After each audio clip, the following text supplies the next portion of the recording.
So what is up, guys? Once again, another beautiful day out here. I think it's about 70 degrees Fahrenheit. Not really sure, kind of forget what that is in Celsius. 23.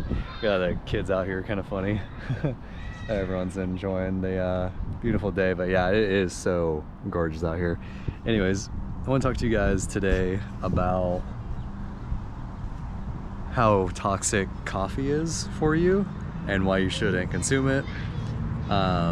So first thing I want to talk about is, when would you ever in the wild as a human being consume coffee, right? They're little seeds that they get from the coffee plant or whatever, and then people brew it, right? Like heat it or steam it with like hot water, and then they drink this hot seed water basically, right? When would you ever do this in the wild? When are you ever gonna have hot water? Yeah. So I think we'll just start off that as a baseline. It's not the most convincing argument, but I want to then talk about, so people drink coffee for the caffeine, right? For the energy, which is why people also drink like energy drinks. But when you drink coffee and you get energy, where do you think that energy comes from? So this is the biggest point that I want to drive home. Something that I kind of thought about a long time ago. I haven't really explained too much to people, but it is like a critical thought, right? That you need to go through critical thought process in order to understand this. But you get energy in your body, as far as I understand it, and I assume most people understand this. You get it from carbs, right? Like if you guys have ever worked out or you're a gym person or whatever, you heard someone talking about it going to the gym, they usually carb load, right? So carbs and fat is like a slow burn type of energy. It's like a slow, long lasting energy, right? It's more of like running a marathon type energy, whereas carbs is more like sprinting, you know, running laps quickly, you know, like a mile or less, running an 800 meter, whatever, stuff like that. So we get energy from these. I think you can also break down protein as well. I think it's like ketosis or something like that, is when your body's like breaking down proteins too much. But from what I've heard, that's unhealthy. I don't know the science behind it. I haven't done research on it. It doesn't really matter. But let's just talk about protein, carbs, and fat. But in particular, carbs and fat, right, are the main sources of energy that your body uses, right? So if these are the energy sources that your body uses in order to run properly and be healthy and energize you and allow you to go out and, you know, go to the beautiful park and do things and stuff like that, right? If that's the case, where does that come into the equation of coffee, right? Like, what does coffee provide for you? And this is something that, like I said, requires a state of critical thinking. And a lot of people don't do this when they're thinking about what they're consuming. And when you are consuming, when you're thinking about what is coffee, like how does coffee give you energy, right? Like how does it do that? And then people are like, oh well, it's the caffeine gives you energy. But it's like, okay, well, why does caffeine give you energy, right? So because if you get energy from fat and carbs, those aren't found in coffee. It's, like I said earlier, it's hot seed water, right?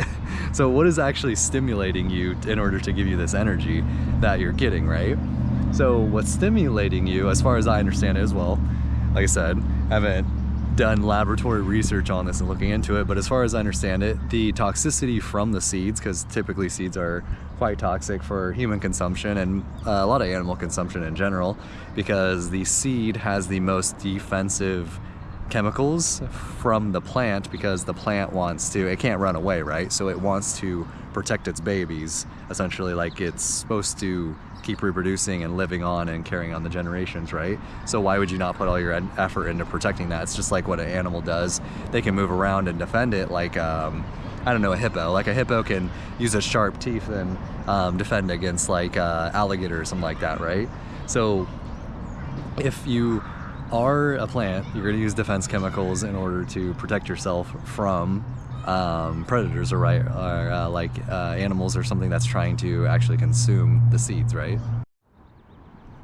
All right, so anyways, like I was saying, I had some people walk by. That's the only thing that's kind of bad about going to the park and trying to record stuff. There's like always people coming by and whatever. And I don't want them like think I'm recording them. So I'm just like, okay, I'm just gonna put it down and stop it. So anyways, yeah. So the plants want to protect their babies, and the only way that they can do that is through chemical defenses and things like that, right? So if that's the case, well, what happens with that is the toxicity is actually from the seeds is actually toxic, right? It's poisoning you, and you're having an adrenaline response to that toxicity, right? So what basically happens is you'll see like people who have been drinking a lot coffee a long time, like usually it's older people who have been drinking coffee like most of their life. They end up, well, first off, aging really bad because the toxicity from the seeds that they're consuming and other plant products are aging them, but then it's more specifically abusing the adrenaline glands in your body is what it's doing, and that's what's actually giving you the energy, because your body is getting hyped up because it's getting poisoned. It's like a defense response to something like killing you, essentially, right? Like damaging your body or shortening your life, and it's a response, as a defense response in order to hype you up to make sure that you can escape whatever is trying to get you, right? But what's getting you is the poisons from the plant, so your body can't actually escape it. But your body doesn't know that, because your body has natural mechanisms and defense mechanisms and like ways of coping with things that happen to it. It's like a fight or flight type response. So imagine you're constantly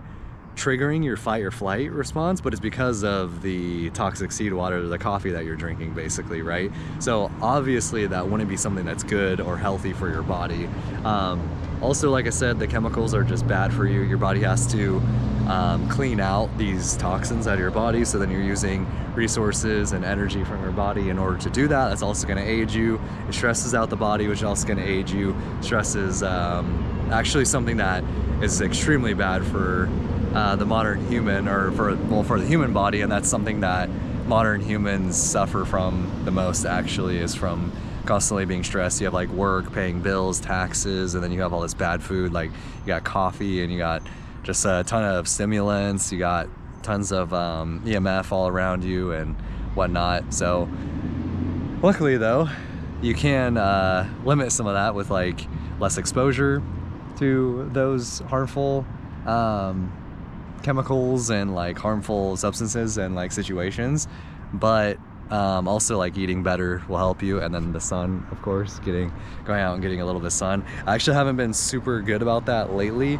I wouldn't say I haven't been bad about it, because I've still been going out and getting sun, but yeah, that's one way to stay healthy. So anyways, I want you guys to kind of critically think about the things that you consume and why they do certain things, and that not only with you know, coffee or food, but just life in general. So I hope the traffic's not too loud for you guys. I really wish that this park was not like right next to a main road, but what can you do? Anyways, I will see you guys in the next one. Have a good one. Peace.